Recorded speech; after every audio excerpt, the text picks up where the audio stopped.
And welcome to All for United WFC with me, Matt Crane. I'm joined tonight by John, Anthony and Gareth. How are we all doing? Good, thank you, Matt. Good. So obviously tonight's topic, we are looking at TV coverage and accessibility to the women's game in general. So I'll start off by obviously mentioning I put a tweet out sort of last week. I had a message telling me about United's recent upcoming game against Arsenal being put on BT. And it kind of got me thinking sort of about TV coverage in general, linking back to sort of the England game that had recently been on, Conti Cup games, Champions League, things like that. So obviously we thought we'd do a show out of this, sort of highlighting the accessibility or sometimes the lack of it, especially with the current situation. So obviously I'm going to talk to the panel and we're going to sort of, discuss the ins and outs of TV coverage, what we like, what we don't like. Obviously, we've got the Sky deal coming in next season as well. So that's going to be tonight's topic. So I'm going to come to you first, John. Obviously, we had I'm going to start off with the Lionesses game that we had. So it was the first Lionesses game in 349 days. And it was on at 12:30, right in the middle of the day when everybody's at work. And it was also on the red button. Now, Katie Wyatt, who's a journalist, she mentioned that on BBC One and BBC Two, there was some sort of war films, which, in her view, didn't warrant sort of being on over a football game. So, John, obviously, what did you first of all think about sort of that Lionesses game, the kick-off time and the coverage? Yeah, as you say, it was much anticipated, especially for Man United fan who got 2-0 there as well. Something that you're really looking forward to. Yeah. Hello, everybody in the comments, by the way. Nice to see everybody jumping in. Thank you. So obviously you're building up your hopes, looking forward to your first Lionesses game, and then you realise that you're at work during it. I understand that every game can be on the evening, but a Lionesses game, you'd think, you'd stand a bit more of a chance of it being a bit more visible to everybody. Regarding the BBC kind of thing, I think that's just the way it's looked at the moment, isn't it, with women's football in general. There's just so much there where it's just so hard to get any coverage. It's nice just to get a bit of coverage. So red button is better than nothing at all, but it just goes to show that it's just not seen just yet as a main event. It'll be interesting to hear Gareth's thoughts coming from the women's game. Do you think that it's improved in that time? Or maybe not? I think it has. I think it has definitely improved. Are we at a point now where we want it to be? No, but is it better in the sense that we've now got games that are actually, if you wanted to watch that game and you were able to, then you could. And by able to, I mean if you weren't at work, it was accessible to everyone that has any sort of TV or internet access. So it's improved in that sense. But it was a game that I wanted to watch, but couldn't because I was at work. And I was teaching and stuff like that. So it was disappointing in the sense that, it is a game I wanted to watch. Like you said, had 2 million inside, but couldn't watch it because I was at work. So is it down to the BBC who decides what time we kick off, just because they're the ones that was going to air it? So I'm just wondering why they've come up with that kick-off time. I'm just really curious to wonder why. I mean, I could understand Sky and BT choosing kick-off times, but would the BBC do the same, do you think? I don't know, really. Matt, do you know? Do you know what? No, I have been trying to find out prior to the show, but I think the trouble, or what I heard for the reason why it was 12:30 red button was the fact that it was at St George's Park, and they said because it was a training ground, that was literally the only time slot. So they reckoned that they could get throughout the day. Which, I mean, myself, I'm not convinced. I think there's obviously there's not going to be tons of games at St George's Park because of bubbles and things like that and teams mixing. I'm pretty sure that England would have been the only team that were housed there, and obviously Ireland turned up on the day. So I think for me, it was a bit of a strange thing, but I guess it's something we'll never truly get the answer to. It's weird because with it being a one-off game as well, it's not like it's, for example, the men's game is always at 4:30 on Sky Sports. They've got a dedicated slot, so you can kind of understand that you have to work around them. Whereas when it's just like a one-off national game, you think that the BBC or whoever would kind of pull out the stops and actually put it on at a decent time, if you know what I mean. That's another thing that seems a bit weird for me. Yeah, absolutely. I think I'm gonna bring you in, Anthony. Obviously, did you see the line? I don't know if you saw the Lionesses game, but I'm going to read you something here from Hager Risa. She said, "Why are we still having issues in women's sports with games being visible? How many times are they going to ignore us? This would not happen in the men's team." And this was obviously in reference to, again, like we've discussed, the 12:30 kick off the red button and sort of the issues surrounding the game in terms of promotion. I mean, what do you think on that? Well, I didn't even realise the game was on until there you go. I checked on my Sky Sports app and it said England Lionesses v Northern Ireland live, and I thought, like you said, 12:30. Why does it have to be at 12:30? It was in England against Northern Ireland. It wasn't like either team is a million miles away. Everyone's at work or would have been at school if we were in normal times. So you're not going to get your peak audience, are you? And you would think you're trying to you want to expand it, make it bigger. You'd think you'd want the audience, so you'd think you'd have it at a sensible time. Even if it was like 6 o'clock, it doesn't always have to be 7:30, 8 o'clock, but you want the game to grow. So it just didn't make sense, 12:30 kickoff. I agree. Yeah, I think the thing for me was as well is because it was. Oh, sorry, go on, Gareth. I think it's one of them where if it was at 12:30 but on BBC One, then okay, you can understand that because 7 o'clock BBC One is sort of prime time. Then okay, that's understandable. But for it to be at 12:30 and on the red button doesn't make any sense. If it was just one of them, I think we'd be able to kind of do, okay, well, yeah, that's fair enough. It's either on the red button at 7:30, in which case that's at the same time as EastEnders or whatever. So BBC are hardly going to move that for a football game. So if it was one or the other, then I think there. But for it to be both just feels like it's, well, we can stick this on, so let's just stick it there instead. Although you say that about not moving EastEnders for a football game. If it was the men, they would. I agree. Yeah, absolutely. And you'll never grow it to the people who want to watch football at 6, 7, 8 o'clock at night if you don't even try and put it on at that time, because no one will have watched that match to think to themselves, "Oh, I enjoyed that. I'm going to watch the next game now." You got no chance of you. So to me, it's just like it's what they call flogging a dead horse, so to speak. You're not even trying. Yeah, absolutely. I think you've all covered it well. And I think the first thing that Anthony said was, he didn't even know it was on until he got a notification off his app, which kind of says it all to me, that the fact that people weren't aware that it was happening. I mean, even, you've all covered sort of red button and the kickoff time, but the other thing that stuck out for me was it was midweek as well.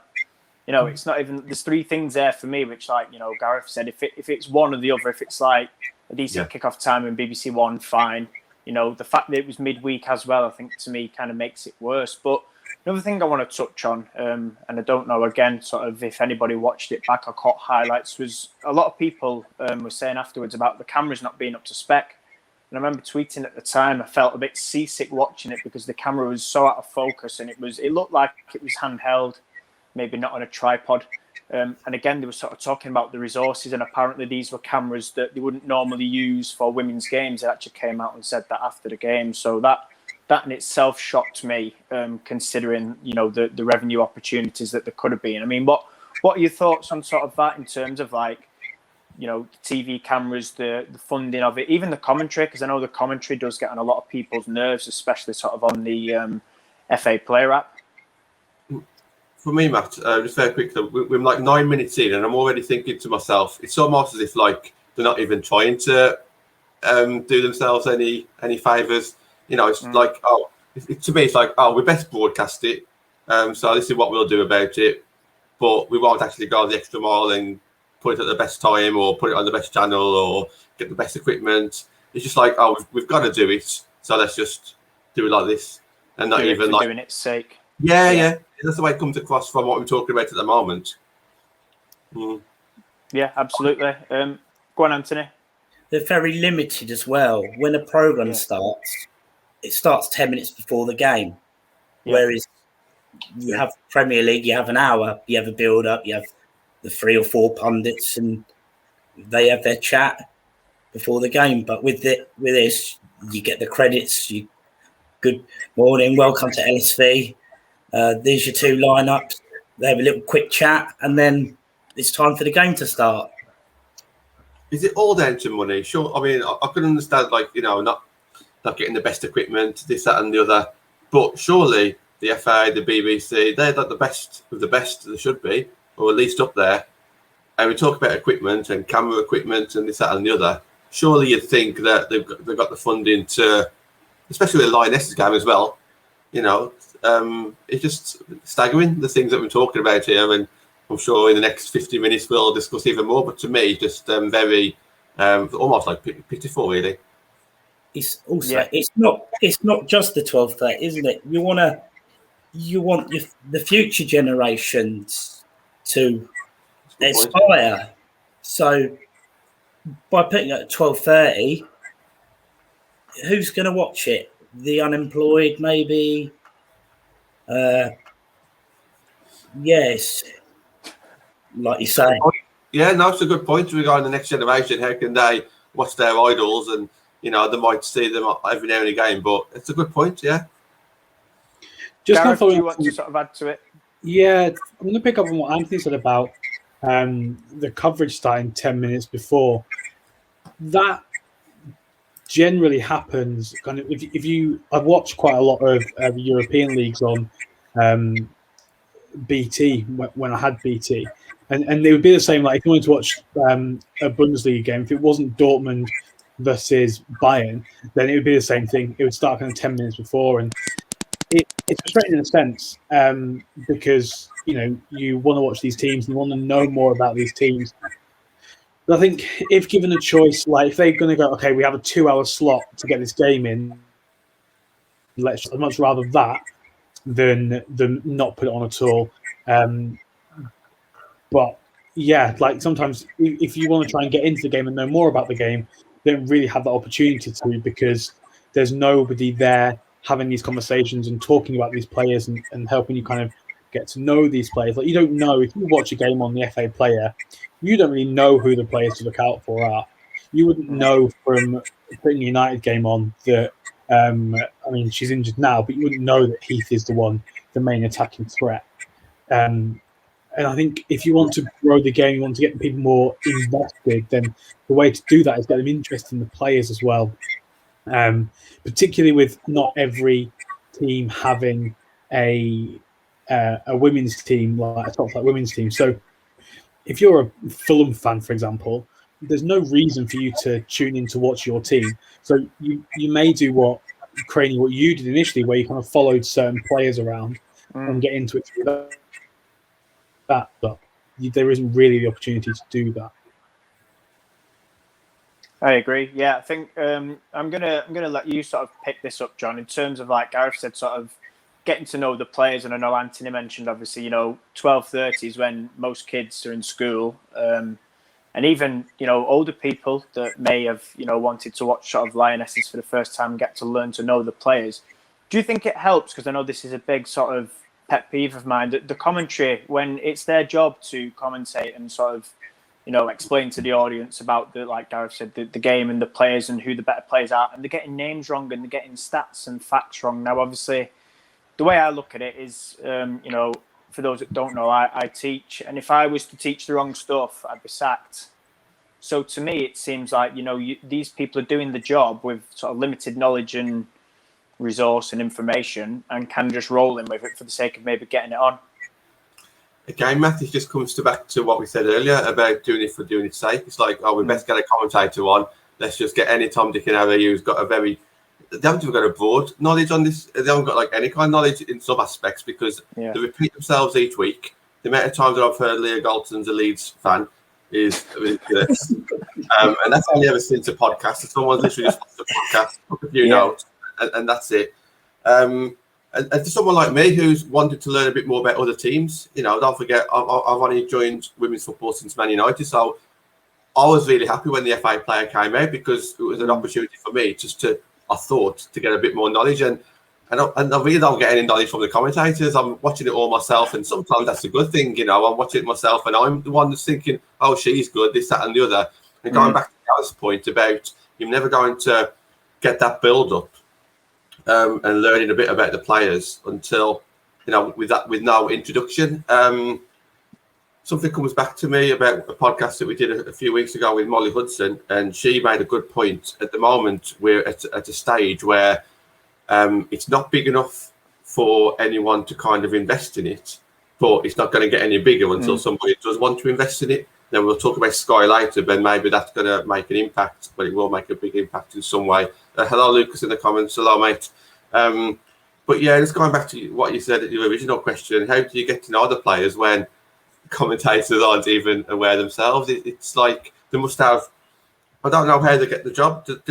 Is it because they can't follow one particular team because they don't know much about that particular team, but it is a way forward just to get like an expert on one team, and then they follow that team around, so at least they got half of the players covered. I don't know what the best way is, but to get the amount of names wrong that they do, and there was one about Tresson Heath as well a couple of 3 weeks ago, and I think it says the other American, and then about 10 seconds later they remembered the other American's name. It was Tresson Heath. They remembered one American's name, but they didn't remember the other American's name. It's just so amateurish, and it's just such a shame when I'm trying to promote it on Twitter as well as we all do, and people do finally tune into the FA player, and I'm like, they're going to be so let down, aren't they? Yeah, absolutely. Anthony, do you want to sort of add and talk around this as well? Yeah, just like John's been saying, really, it's pretty amateurish, isn't it? You'd think, yeah, I'm commentating that game, I'll try and find some facts or something out. And like you were watching the Leicester game one day, and you were telling me who was it? One of the players who wasn't even playing. Yeah, so it was Remy Allen, and the commentator he said, hey, we've got Ruby Allen. And I tweeted the last time I checked, Ruby Allen was in EastEnders, not on the pitch for Leicester City. Yeah. I mean, listen, that's just one incident, But, exactly. Yeah, I mean, but yeah. It might doesn't have to be much, but you want to know the basics, don't you? You want to get the basics, absolutely, like form and like how they're likely to line up, like their style of play or stuff, and stuff like the FA player wouldn't have known that was. I know a lot of teams wouldn't have done. This compared to the women, a lot of people wouldn't have known that was Man United's 100th goal at LSP. But if it was the men's, going back to the men's, the commentator probably wouldn't, and that, like Martin Tyler would have had that, and that was, he would have been like, that was their 100th goal that United have scored at LSP since they've started. Just facts like that they come out with. So does that mean then that there's not enough potential presenters out there then who can do this kind of job? Or is it the FA who's not going looking for these presenters, or the presenters who are knowledgeable enough or who are experienced in the game cost too much money? So the FA player or whoever, the FA just doesn't choose to have these people because they're coming to cost. There's got to be something there, but there's enough people on Twitter who we follow, who have got strong opinions and who are knowledgeable, who can do that job. So why aren't these people, doing that? It's just so random. And as Anthony said, it is like people are just getting a few facts off Wikipedia, as I would do if I didn't know a team, jot a few things down, but that's not enough to talk a 90-minute game, is it? So it is very disappointing that kind of broadcast. Although I will say this, so I am happy that we have got at least some coverage. So I am happy the fact that we have got the FA player. It's just the execution of it still needs a lot of work. Yeah, and I think that's the thing. Like, the issue is the research, isn't it? And it's not necessarily on the commentators themselves to do that. Like, if you look at, if you're watching Champions League tonight for whatever, Darren Fletcher isn't going to do all his own research on all of these teams. There's going to be a team of people that work for BT or whoever that will do all of that research as well. So I think that's the thing with the FA Player. We're 2 seasons in now, so we should be at a point where they're able to judge how successful it is as an app, and then be able to start putting money into it. And if they are, then that's going to be one of the areas that they need to invest in, is kind of their research department. You know, I don't want to say that all the commentators are awful and it's all their fault, because it's a team effort at the end of the day. Like, their job is there to be the broadcaster. And that's why, you know, the expert is why we normally have the kind of co-commentators. So I think, yeah, you're right. I think there do need to be more research. And like you said, you know, there is a better, we'll get onto BT Sport later, but the commentary on BT Sport games is significantly better. But it's also on BT Sport, whereas the FA Player is free for everybody. So there is that question, like, you know, do you just want to have all of the games accessible on whatever budget they have to do that, or would you rather have like a select few that are to a higher standard? I think that's kind of the point we're at the moment. Like you touched on what Molly said, we're not quite at that level yet where we're going to have significant investment into getting this stuff on TV and out there, but I think we need to. Yeah, I think it's an interesting point you make in terms of, like you say, the research and it being a team effort, and I'd agree with that. I think, you know, like, we don't want to sit here and obviously bash the FA Player, because like you said, you know, it's only been up and running a couple of years, and it is great for certainly in the WSL, and we'll move on to sort of Championship later on. But yeah, certainly for sort of showing games. But I think for me, even if, you know, your, like you said, your research team, even if it's maybe not the best or even non-existent, surely as sort of, you know, yourself, if I know if it was me, for example, and I thought, right, okay, we've not got a research team at all, but I am on, surely to make yourself look credible or half decent, you would at least, you know, maybe go out and research sort of the last result, key players or top goal scorers. You just, for me, I think you'd write down, wouldn't you, 5, maybe 10 sort of stats and facts that you want to do. But I think the biggest gripe for me is the name pronunciation. I mean, obviously some aren't straightforward, and again, you'd maybe go away, or somebody would go away and research that, but I think for me, you know, it just comes across poor. I know, you know, if it, like I said, if I was commentating, I'd want to look half decent, whether there was a research team or not. Going to move on then slightly. So we talked about, obviously, sort of amateurish and throwing out sort of channels and things for the sake of it. I want to touch on Conti Cup, because I think Conti Cup, again, it's one where, I mean, this season has been a little bit better. I have seen games streamed, but again, you never, very rarely see games streamed from the Conti Cup. It just seems to be kind of thrown to the side, and you're lucky if you catch highlights, and pretty much the result is out there. Another thing we saw this year was obviously some of our Conti Cup games were sort of 12:30, 1 o'clock, 2 o'clock in the afternoon, again midweek. So I'm gonna let you sort of talk around that as well. I think, you know, in terms of the Conti Cup, sort of thoughts on that, accessibility, whether you think it's sort of undervalued as a competition. John, do you want to kick us off? Yeah, it is massively undervalued, and you can tell that for a number of reasons. But to me, it's still a game, it's still a chance for you to watch your team, and it's also a chance for you to watch your team, if you're a top team, to watch players that may not always play. So it's a good opportunity to watch. You know, there's a number of reasons why you'd want to watch a Conti Cup. I actually really do enjoy the Conti Cup, because the structure is different to a normal cup. So I understand some people don't like it, but me personally, I do. Yeah, and again, it's just as though that they undervalue it, whoever it is who runs it. For me, the midday kind of kickoffs are a bit weird. Again, I don't understand why. Well, I do understand why. It's because it's not prime time. They don't see it as prime time, but they're underselling their own sport or their own matches. So that's never going to get any better. Look, a shout out to the teams who did stream it, because at least we got some sort of coverage. But why on earth are we looking at streaming on YouTube a football game, especially when it's like Man United against Liverpool? Surely there should be some coverage out there.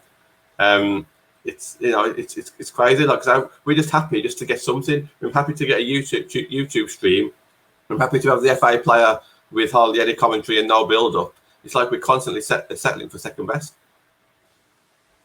Yeah, absolutely. Anthony, do you want to sort of add to that? I mean, I know obviously, like you were saying before, in terms of getting to know the players, and even like we saw this weekend, obviously a few of the younger players involved where they may be sort of dropped in the Conti Cup for sort of that exposure or experience.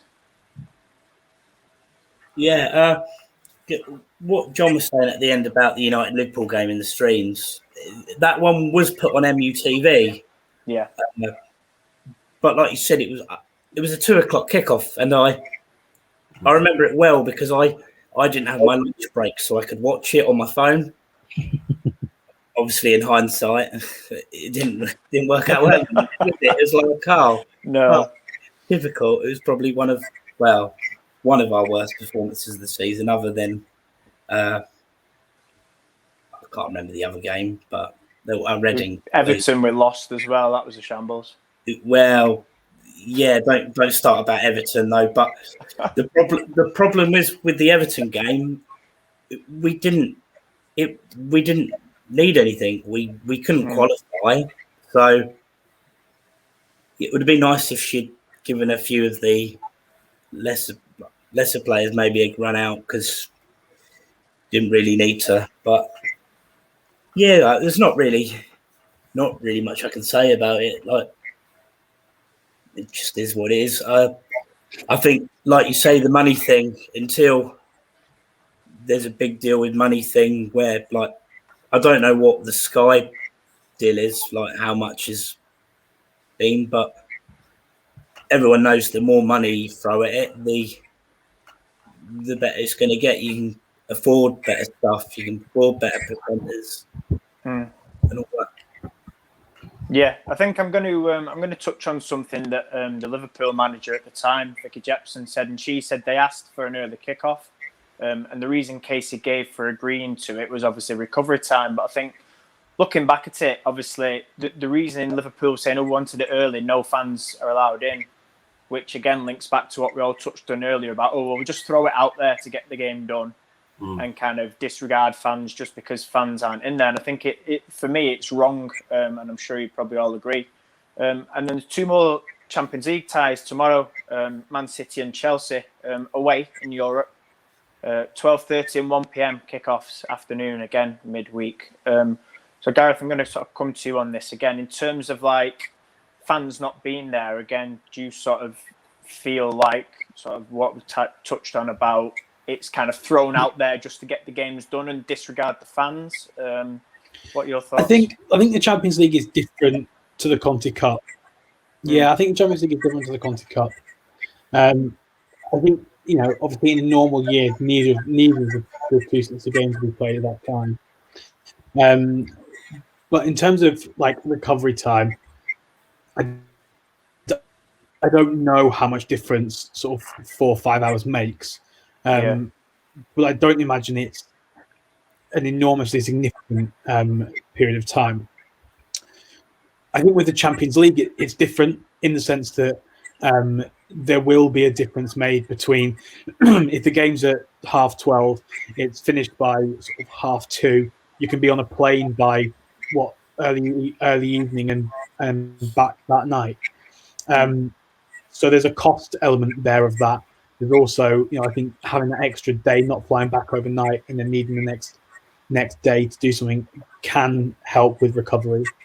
I think there's a stronger argument for having the Champions League games on at that time, because they're on BT as well, aren't they? So they are being covered. They are being televised. Whereas the Conti Cup games, nothing. There was nothing. And yeah, that was kind of crazy. If they were on at that time, but still on the FA player, okay, well, it's not ideal, but there's, at least the game is there. But again, the FA player didn't pick them up, and all the games were relatively early, and it was kind of just left down to the club to deal with. But they've not been on the FA player. I think the semi-finals have been, but before then they've not been previously. And again, I think there's a competition, like John said earlier. it's the trophy. Like, I think some fans undervalue it as well as obviously broadcasters in the FA. Yes, it's not the FA Cup, but it's still a trophy. And it's still a trophy that people want to win and should want to win. You look at Leicester this year getting to the semi-final. Every single one of them players and them fans wanted to win that game. Yeah. That's how it should be. Whereas I think some fans of top clubs kind of look at it in the same way you look at the League Cup in the Premier League as, oh, well, it's not only the League Cup. It's still a trophy and it's still one that you should be going to win, especially when there's only three domestic cup competitions and only 22 games played in the league season. It's not like you are playing 38 games, so it's not as much going to have an effect on that sense either. Can I just quickly jump in there as well, Matt? Go for it. Just very quickly. Obviously, we're all passionate Man United fans here, season ticket holders. I can honestly say that if we had won Chelsea in that semi-final in the Conti Cup and we went to Nottingham, that would have been probably the happiest moment of my short Man United women's team career so far as a fan. If we could go to Nottingham and play that final there, I would have been over the moon with that. Now that's a Conti Cup game. It's not a WSL game. It's not a championship winning game. It's not an FA Cup game. That would have probably been my happiest memory so far, win or lose. So that's how much it still means to us fans. Okay, that's the final, but obviously all the games lead to a final. So just to jump on that, I just wanted to say that if people don't think that it means much to the fans, they're completely wrong on that. Well, do you know what? That leads me nicely into sort of the next topic, and I will bring up this year's Conti Cup final actually. But obviously, the main sort of talking point that I talked about when I opened the show was the sort of the BT change in the Arsenal game. And obviously, the change of day for me wasn't an issue, but I want to sort of be clear on this from my own point of view, because obviously it was me that tweeted. But the idea of my tweet was I was sort of saying there was a lot of people throughout the season that didn't have BT, Man United fans. People that are season ticket holders that go home and away that have missed 2-3 games out of the whole 2.5 seasons. People abroad as well, that when it's on BT, the rights change and it becomes an issue for fans abroad. And for me, I wasn't saying that I was against the TV deal. We all want the TV coverage and we want the promotion of the game, like I've talked about in the investment. The biggest thing for me was in the current circumstances. And I think when you're in a position, and like you said, John, sort of fans like us, we would be going home and away and we'd normally be there. We would all be down at Arsenal on a Friday night, but for obviously the current situation, the games behind a paywall channel were, in my view, a little bit unfair when you look at men's games and you look at what they've done, and they've put so many recently on BBC, and there's been the odd couple on YouTube, whether that's been cup games or things of, obviously the Amazon deal came in. But for me, it was sort of a thing where, one, people couldn't watch it who wanted to, and they were sort of, in my view, being penalised because of that. And two, obviously, again, season ticket holders, I know personally myself, I said I'd only had 50% back. I mean, I'm not sure what sort of the current situation is in terms of refund for other people. But, again, to be clear, it wasn't a dig at the BT deal. It was more the point of, well, hang on a sec, the 2-2 derby at Lee Sports Village in the league, you put on YouTube, they get all the revenue from the adverts, and Man United and Man City, for people that don't know, actually put money towards that for that to happen and had a say in it. And sort of, picked up the costs. And we saw the Conti Cup game again against Man City on BT, also on YouTube. Chelsea Champions League game last week again. And I know Chelsea, I think it was Liverpool and Man City, any games that are on BT, they will stream on their website to members. Now, obviously, if any of you want to sort of pick up on this, I don't know if I want to come to you first, Anthony. Just the whole sort of situation regarding this, like I say, as we are in this current situation, would you sort of agree, or you got a view on sort of BT and accessibility whilst fans can't get in? Well, yeah, like you say, with Sky, they came to an agreement. They got rid of the 3 p.m. blackout, didn't they? It's a lot of money, BT Sport, and like you said, lots of people don't have BT. Mm-hmm. I think it's like an extra £30 a month on top, and if you have Sky and your TV license and all that, it does add up. So it goes back to promoting it, doesn't it? If you want to promote it, so you think in the long run it will help. Like when things get back to normal. I don't know why BT haven't managed to win the rights for next year or two, but yeah, they could have come to some compromise, like even if it's a couple of games a week. Obviously, Gareth, do you want to sort of add to Anthony's points? I know, obviously, you've sort of talked about having BT, and obviously you'll not have it soon. Do you want to sort of pick up on sort of your thoughts? Yeah, so had BT until recently, and yeah, I never really. I thought it was great because I could just stick it on the TV and kind of watch it on there without having to cast from the FA player from my iPad on there, which obviously wasn't the same quality or anything like that. So the fact that BT had the games is great, and the fact that Sky are looking to take one as well, it is great. Mm-hmm. I think the issue is, like you said, particularly for home games, in another year we'd be there, so it wouldn't be, we wouldn't even be considering that. And so some of you might know that I've got a season ticket at Oldham as well. Have that this year. Obviously, we can't be at the games. So what the EFL are doing is, and it is an EFL initiative as well, the EFL are giving all of the season ticket holders a code to watch all the home games on iFollow for free. Mm-hmm. Now, I know that the FA and BT are slightly different, but I can't imagine there being a way that the FA or United, haven't got the means of acquiring a code from BT to allow access to that game. And I think if that was happening, then that's great. There's a compromise. Even if it's just for home games, that's fine, because they're the games that I had the season ticket for, and they're the games that include in the season ticket that we've all got. Whereas away games, they're slightly separate, so I can understand them being behind a paywall. But I mean, for me, I think the Friday night, I'm not a massive fan of Friday night games anyway. I do much prefer the Sunday, but for it to be on TV, that's okay. It does just feel like home fans are being shut out of games that we would be at anyway, especially when there's other leagues with these clubs in the EFL. They're not kind of wadded with cash. A lot of them are in really, really struggling, and so them being able to kind of get that revenue from the iFollow is really important, but they're still giving it for free to home fans.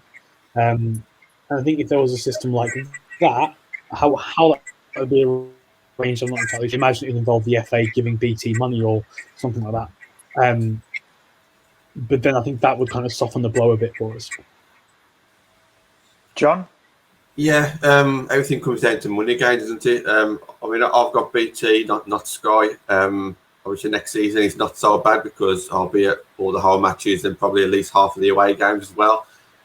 But as you rightly said, Matt, at the start, when you started this subject, this is about the season ticket holders that would usually be there.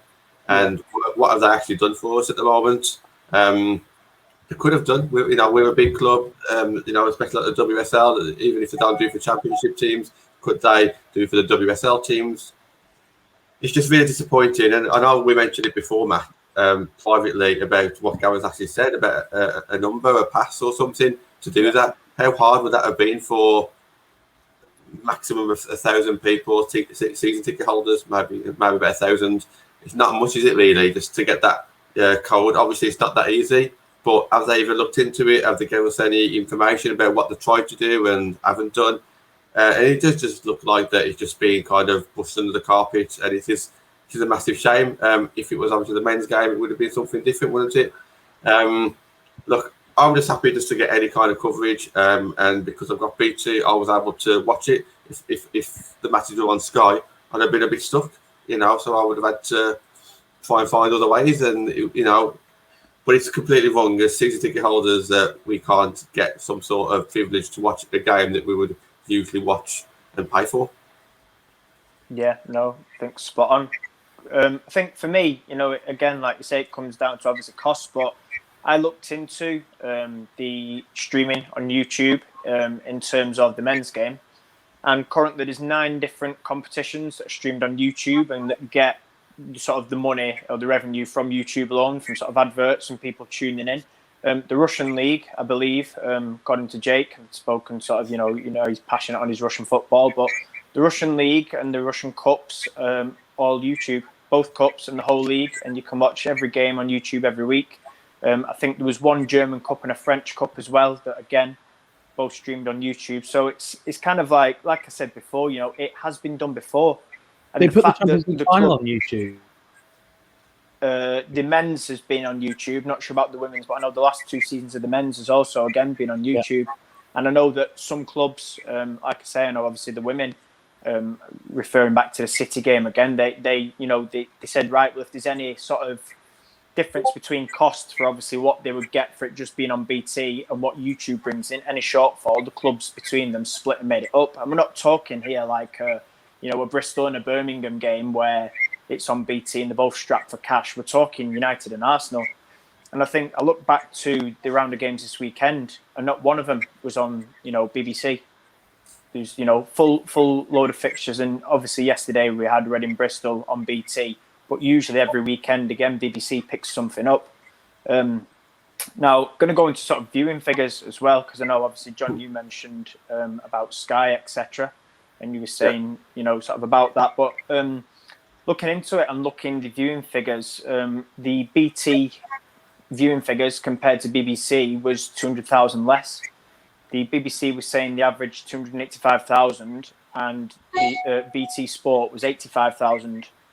So for me, it seems that, obviously BBC, okay, it's not completely free because there's your license fee, but it just shows that they can get that pull. And I read before the WSL show, again, is getting like 500,000 viewers. We saw there was fantastic views from the Women's World Cup. So it sort of leads the question, doesn't it, that when fans can't go, this really should be a good chance to market it. And clubs have got the finance, even like you said, John, if it's season ticket holders, or, even open it up. If they can get that on YouTube and people that, can't watch it, then they can say, oh, well, actually, yeah, I did see that game. And, what a great advert for the WSL. You sort of open yourself up, don't you, to a new market of fans that may have not seen that. They may just randomly turn on the TV on Friday night and think, oh, what's on? Oh, yeah, there's Man United. Look, we can get that. Oh, look, it's free. We can watch it.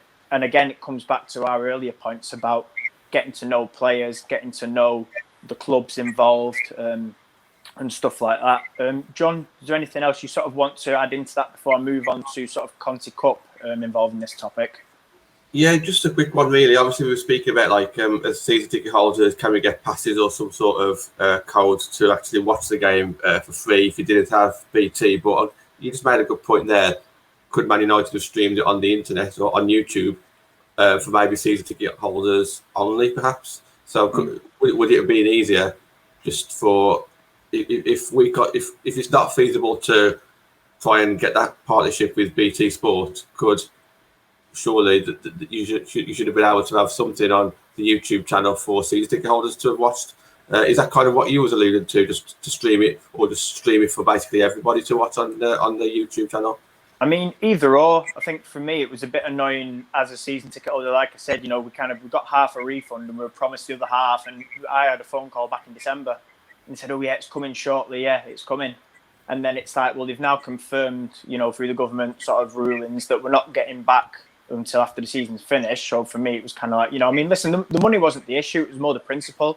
But I think if it is available to everybody, then brilliant. If they make it season ticket holders, I think then people can't really complain too much. But I'm going to sort of lead that on now nicely to our other topic. Bristol City this weekend are in a Conti Cup final against Chelsea.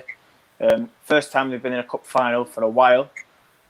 speaking to a few of their fans, and the outrage that game being on BT has caused, again, is unbelievable. There's people from their supporters club, and I think they said out of, I think they've done a survey of 50 odd members, and there was 3/4 that won't be watching it because it's behind paywall, again, BT. And they were saying, normally we would be there. And obviously, they were saying they've not got the biggest fan base, but for the allocation that would have been given, they would have more than enough got all their fans to watch it. So I think, again, it kind of links back to, why is this happening? Like I say, in current circumstances, they'd be there cheering the team on in the final. And now you're getting most of the fan base saying, well, we can't watch it now because TV have decided to put it on and they won't give us access, which again, in my view, I mean, I'm not even a Bristol fan, but it does seem very unfair. Do you want to sort of comment on that, Anthony? I'll sort of bring the others in as well. Cup final. You'd think they'd do all they could for the fans. Bristol City, no disrespect to them, they don't know their fans. It would have been a great day for them.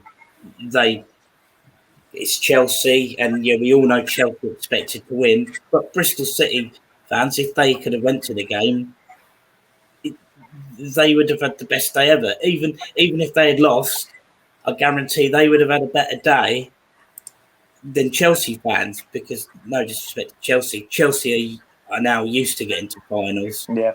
So you get to a certain point, well, just another cup final, just a everyday business. But you would think, in that sense, they would want to have as many viewers. So because it's on BT.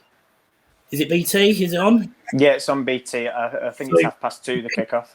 BT decide they're going to host it. That rules out they can't YouTube it, or they can't use their own Facebook channel, or they can't do any of that. No. Chelsea are doing so. Basically, Chelsea have, like I was saying before, and Liverpool and Man City, if you are a member. So for this membership, I don't even think it's paid, because I know, like I say, I got to watch Chelsea's Champions League game, and it was literally filling your name, your address, your email, and it was like an online account. So I think for me, if you are, Chelsea fan, then obviously you can get in that. I mean, I don't know if Bristol fans at the time of obviously speaking to them, I don't know if they were aware of that, but obviously, without them knowing that, I mean, obviously they wouldn't know it because they're not sort of, Chelsea fans. I think it's difficult, isn't it? And especially when there's only championship games on this weekend, there's not even WSL, so it pretty much potentially frees up BBC as well, and the potential for YouTube should they wish to go that way. But yeah, have they not got any coverage they can use there? No, they can't stream it on Facebook or anything. Is that? I mean, they could do, but again, it's more like I was saying before. It's striking that deal with BT. So like I was saying, the Manchester Derby, for example, both clubs put towards costs that would be, like I say, if there was any loss. I mean, listen, we don't know the figures, but for example, let's say that streaming it on YouTube caused a loss to BT, then that loss would be made up and split in half. Now, obviously, that could be something. Again, it's kind of down to them clubs really to have that conversation with BT. But I think for me, as fans of their club, those clubs have a duty to those fans. Again, like you touched on, Bristol, they'd absolutely love that a day out. They won't get it because of what's going on, which isn't a fault of their own. No. And now, there's not been any talks. The fans majority can't watch it, and it kind of, like I say, for me, Chelsea have obviously got the money. I mean, Bristol, I'm sure, would find it, but again, it comes down to, for me, exploring other avenues to sort of commercialise it, to make money off it. Like I say, adverts was one sort of means of it.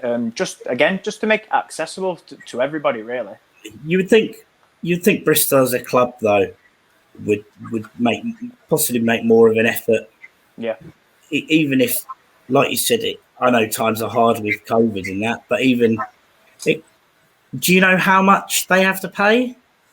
Is it?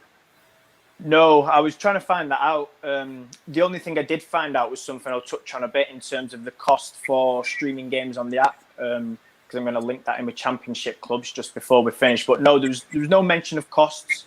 It was just mentioned that obviously there would be a potential shortfall, and that United and City did make it up. But again, that could have been numerous factors with that. It could have been early kickoff and not many people tuned in because obviously it was the 12 o'clock. But yeah, there's no actual figures out there. I've sort of done a little bit of digging and research and not got too far in terms of actual numbers.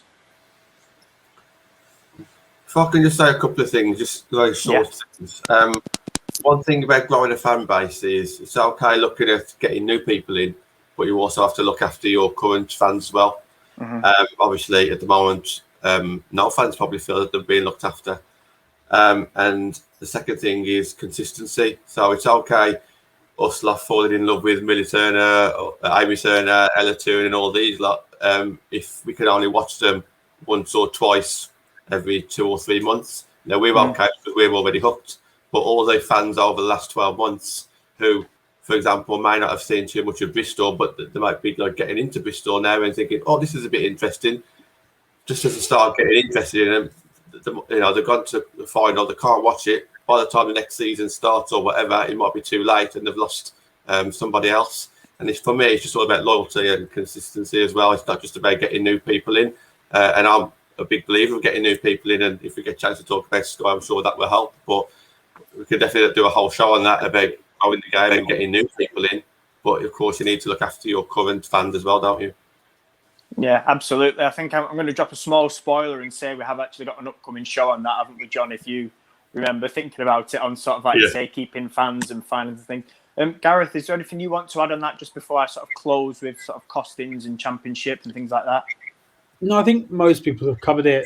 Like you say, hopefully these are kind of the last 2 months we're going to be having these conversations for, because fingers crossed for September, we're back there and then the issue is solved. We'll be able to just go and watch the games. But you've got to think that for a cup final, that more effort will be made to get that out there for the fans that want to go.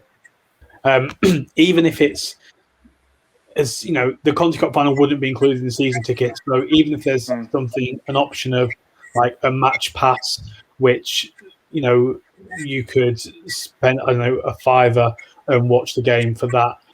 It kind of goes some way to meet in the middle. Like we don't want BT to lose money because then they're not going to put the games on. We don't want the fans to get out of pocket. So that option of that one kind of one-off match pass again, like iFollow has for the EFL. If you want to watch a one-off game, it's a tenner. Which for a Conti Cup game, that's probably what you'd pay for the cup final. So is that fair? Yeah, I'd say it's probably a pretty fair compromise. But they haven't even looked into that, which is disappointing.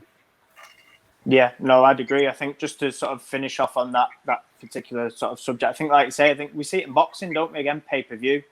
And again, as I keep saying, it's not that this is a sort of thing where we're saying no TV. We're saying we want the TV deals and we want the promotion. However, in these circumstances, make it even, like you say, pay-per-view is a brilliant idea because, you pay 10 quid for your cup final ticket, roughly. You can then get on and say, right, £10, here's the access code, go and watch it on BT. And that, like you say, that sort of makes up for the revenue. Final talking point then, so I'm going to sort of link back into costs. And I know, obviously, Anthony, you were sort of asking me this earlier. WSL, when they have all the games, or the majority of the games, should I say, on the app, which is absolutely brilliant. I was speaking to Leicester and Leicester fans about the lack of streaming by championship clubs. And I managed to actually get some figures on this. Now, apparently, the costs involved for streaming games to these clubs is £3,000, which you might think, okay, it's not a lot. To the WSL, it isn't, but they were sort of saying championship, £3,000, and they split that between two clubs. Obviously, it's at £1,500 each. If you think that there's 3 full-time clubs in that league, two of them are funded by the men. Charlton one of them. Full-time. Say again. Have Charlton gone full-time now? Have they? No, next year. So Charlton and Coventry's next year. But I was going to sort of use Charlton as an example. Charlton, when we played them in 2018-19 season, struggled to afford £500 for oxygen. and obviously there's been a lot of revenue lost this year. Again, for me, it comes down to sort of investment. I know personally, if the FA put something into that, again, that'd help grow that league. I think it's quite frustrating that there's not many championship games. If you are, again, a championship fan, you know, we've seen clubs this season, the likes of Leicester, who are looking likely, or even maybe Durham, that either of them could win the league and the fans aren't there to see it. And that game, again, might not be streamed, that final game of the season, due to costs. I think for me, that's something, again, that needs to be looked at. Do you want to start us off with that, Gareth? Sort of, you know, thoughts on it? Yeah, and you just haven't spoken to the same people that I have, and it is disappointing. I think one saving grace is that there is one championship game on a week that they try and spread out between the teams. So although you can't watch your team every week, you'll be able to watch them at some point. And particularly this weekend, that the selection of the games seems to be a fair one. But you know, there are times when there's matches on at the top of the table, and they're not on the FA player, first versus third or whatever, and it's not on the FA player. Yeah. And you know, fair enough. I think it was a Blackburn game that was on at the time or something, and you know, their fans want to see their club just as much as everyone else does. But yeah, it is disappointing. You know, I think if Leicester Durham wasn't on the FA player, there'd be riots. But so yeah, I think, you know, the cost is difficult for clubs, especially when they're not full time, when they're not backed by the men. But that, you know, there's got to be a compromise there somewhere. And having one game on a week is good, but I just don't think it's good enough. Yeah, I'd agree. So Anthony, I'm going to sort of lead this into you then. Obviously, Gareth talked about sort of, you know, Leicester Durham obviously being available this weekend. We've seen previous weekends, and I know it's annoyed some fans where, you know, we may have seen some of the smaller games being streamed, which is absolutely fine. But then it sort of begs the question, you know, if they're able to afford it, why aren't other clubs, or why isn't there help to sort of put their hands in the pockets? And I think for me, just, you know, really boost that league, because let's not forget, you know, we're not talking like third, fourth, fifth tier. We're talking, you know, the second sort of league in England, you know, so to speak. And I think if you look at that league this year, it's been so close at the top, and it's been pretty tight at the bottom. Now, again, obviously for me, you know, it comes down to that investment word again. But do you feel that it should be like that? Because I mean, for example, if I throw out there's been 5 Liverpool games on the FA player, which is great if you're a Liverpool fan. But then the other week, there was like Crystal Palace fans and Coventry fans saying, well, I've only seen 2 games for my team this year. So I want to sort of get your thoughts on that. Obviously, we know that each club is different in terms of funds, but do you think with funds obviously being restricted this year due to no fans and lack of sponsorships, that maybe the FA should have done something there in order to make it more visible and possibly more equal and balanced? Yeah, I reckon they should have done. The FA must have plenty of money, so it's just helping fans. Again, you point out that Liverpool have had 5 games. It's the name, isn't it? It's Liverpool.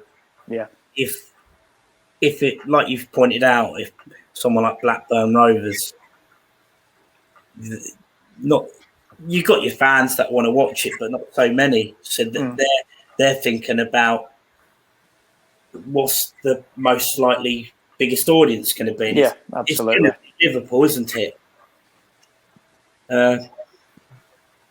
In fairness, like you said, revenue it's all about money these days, isn't it? If you have it, you can get everything. If you don't, it suffers. Yeah, I think you've touched on it well. I think, like you say, obviously it's fair, and it's a good point you make, actually. And it's absolutely correct that they will want the highest viewing figures, and like you say, which is usually the bigger teams. But like, again, you know, the fact that it's £3,000, and I think the smaller clubs are expected to split that just in order to get autonomy. And like you say, obviously, you know, there will be more people wanting to watch, say, Leicester or Durham or Liverpool or Sheffield than they may say, you know, a Crystal Palace or Lewis or Charlton. That's fair enough. But I think in a way that kind of then it just shows, doesn't it, the imbalance between, you know, the top and bottom of that league. And again, it comes down to money. John, just before we sort of wrap it up, I'm going to get your thoughts. And obviously, because like we're saying, we're seeing the kind of the gap in terms of finance get bigger and bigger and bigger. And it seems that if you're, funded by the men or you've got very decent sponsors, then you're fine. You'll get some decent coverage throughout the season. But if you're not, you're kind of left high and dry. Which is true. And obviously, as United fans, we obviously get to see the positive side of it, even though more can be done. There's other fans out there that would love to be in our position, wouldn't there? Yeah. Look, it's what me and Nat says on one of our podcasts. I think she used the term the cream will rise to the top, this, that, and the other. But that's the difference. If you're Man United at the end of the day, and the club should back all teams, not just the men's and not just the men's team. That's the way I looked at it. You play for that badge, don't you? It doesn't matter if you're the men's team or the women's team. You play for that badge, and it's just very disappointing that because you're female, then you're not getting backed as much as maybe the men's team. And I'm not saying that with every club because that's not the case at all. But it will be, these clubs who play in the championship of the women's team in the women's leagues, they play for multi-million-pound companies. And the fact that, say for example, Birmingham couldn't even get a game on because they wouldn't pay 500 quid to get it on is shocking, isn't it? And yes, it would be good for everyone to get help, the FA to get help, the clubs to get help, the fans to get help. But some of the numbers that we've been branding around, they're only small numbers in the grand scheme of things. Football's a massive, multi-million-pound business, and it just makes you think of an independent company coming in. They would be able to blow all that away. The odd 1,500 to stream on, on the FA player, and the odd £500 to get a game on. I appreciate it makes up, but multi-million-pound companies would solve all these problems. But go on, Anthony, I see what you say that. Can I ask one thing? Can you see it getting before the Premier League? It wasn't so money orientated. Can you see it growing till it gets to a point where you're getting the big money deals and that TV coverage? Everyone, like the fans, are going to always have the access. Like with Sky, you always have the Premier League games and the championship games. Can you see the women's game progressing to that? Can I just jump on? Can I answer that one first, Matt? Because I asked the same question. Sure. I asked Molly Hudson the same question that you just asked us, and she says at the moment it's difficult because no one wants to invest in it because it's not at a level where you can kind of be proud of it at the moment. So, for example, if it was to be took over, it's almost like an embarrassment because of all we was talking about the referees at the time, but we're at a level at the moment that no one wants to invest in it, or they don't want to put that much money in it because it's not at a high standard. And it's very awkward because you're at that catch-22. You can't get it to a high standard until more money comes in. And I just thought that was a real good way of looking at it. But that's one way of looking at it. I don't know if, Matt, you want to jump in on that one? Yeah, I'll jump in and then I'll pass it across to Gareth. I think for me, the Sky deal next year, the reason they have come in again is money. And they offered more to the FA for the rights than BT did. Now, for me, it's where that money goes, how it's distributed and where it goes and why, and sort of why. Listen, we don't always find out the whys of why they've chosen, but I think for me, how it's distributed and how it's used then by clubs, for me, is going to be absolutely massive. The way you look at it is if our club's going to put that in marketing, are they going to put it in media? Are they going to put it in, things like advertising? Are they going to pay to get better things, for example, facilities, players, all things like that for me. But I think, like John said there does seem to be a reluctance. And I think it's difficult because if you are a company with money and you're obviously a business and you're looking to make money, completely get that, that's not an issue. The issue for me is that nobody's kind of taken the gamble, which I feel is a shame because I think back to when I first went in 2014-15 and there was literally the media, there was obviously Twitter wasn't a big thing back then. Social media in general wasn't huge, but there was barely any highlights. You were struggling for all sorts of things. You used to get a match report on the website and that was about it. And in terms of attendance, it wasn't there. And the WSL wasn't fully pro back then. And I think the game has grown massively from sort of, like I say, when I went to now. And I think for me, it's just about now. I mean, the good thing is we've seen more teams turn pro. Like I said before, Coventry next year,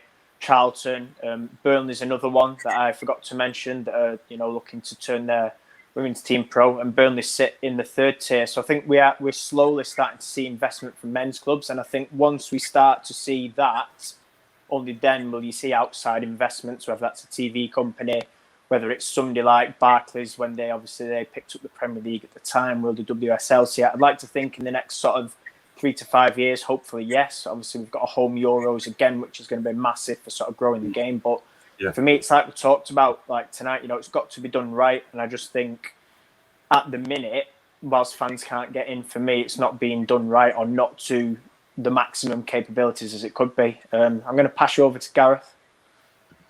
Yeah, just quickly, do I think we'll ever get to the level of the Premier League on TV?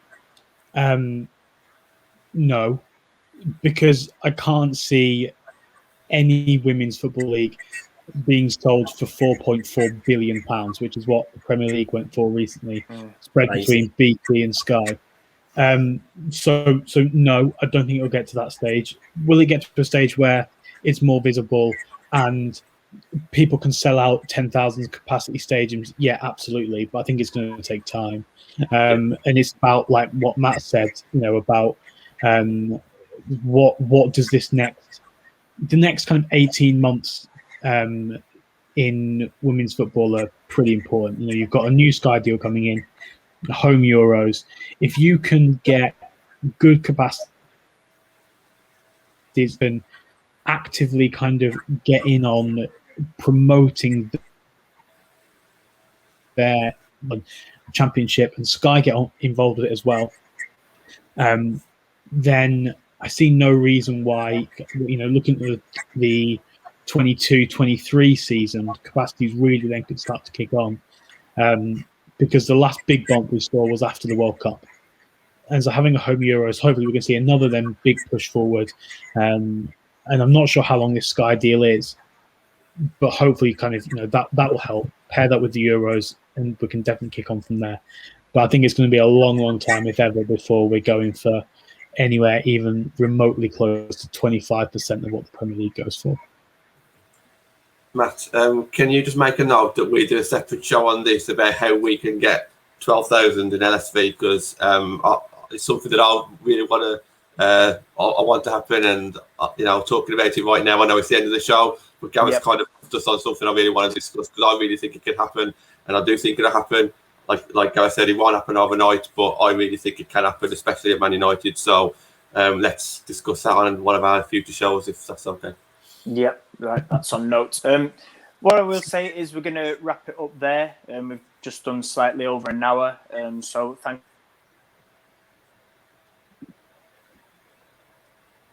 Oh, Matt left us. Are you there, Matt? Yeah, he's had enough, hasn't he? Three for joining me. Before we go, slight hitch there. Sorry, I was just saying, before we go, John, you are back Friday, aren't you, with Natalie? And you've got 2 guests on. We're doing a Leo Goldson special. So Rahul is back with his analysis. Yeah. That's 7 p.m. on YouTube. And you're also, I believe, looking at the title running. Quick social shout out before we go. I know they're on screen, but just quickly, we'll go around. We'll start with you, John, go to Anthony and then Gareth. Yeah, John Foster, MUFC on Twitter. That's it. Anthony? I know it today. Good. It's at ATC Wilson. Give us a like, follow. Fantastic. Round of applause for that. Well remembered. Gareth? That tickled me. Yeah, on screen, GT18_ on Twitter, or GTownsend18 on Instagram. Brilliant. And obviously, like I mentioned, tune in on Friday with, John and Natalie. Myself and Ben are back Saturday as well. So again, this will all go on the schedule. That's Saturday the 13th. And next Monday is a big show. We have our first special guest, not to be missed. That again will be on sort of finance, facilities, things like that. Attracting fans, keeping fans in stadiums and things like that. So again, special guest, keep an eye out for that. We're not going to reveal who, but there might be a couple of teasers along the way. Thanks everyone for tuning in, and we'll see you very soon.